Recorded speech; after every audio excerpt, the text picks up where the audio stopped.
All right, so when the Fed raises the Fed funds rate, what does that mean?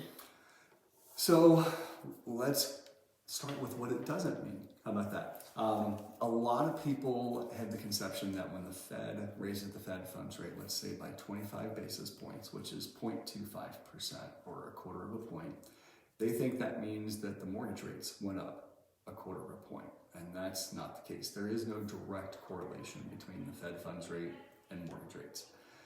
When the Fed raises their interest rates, called the short-term rate or the Fed funds rate, that is actually raising rates on things like car loans, home equity lines of credit cards. All of those rates get affected. When the Fed raises by a quarter point, those rates tend to go up by roughly a quarter point. Not exactly with credit cards and car loans, but they do go up. When the Fed drops the Fed funds rate, those rates tend to go down. That's why for the past several years, home equity line of credit rates have been fantastic. They've been somewhere in that 3-ish% range.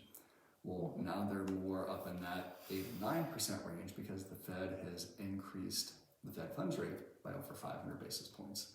So they still have an effect on mortgage rates because mortgage rates hate inflation.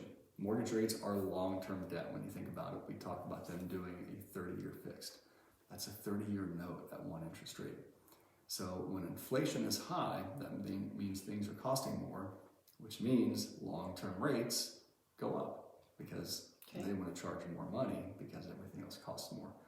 When inflation goes down, typically mortgage rates go down. So to go back to your question, what's the Fed and what do? That's how it spills over into mortgage rates, because if inflation is too high, mortgage rates are too high, and that's why we're seeing mortgage rates in the high 6s and low 7s.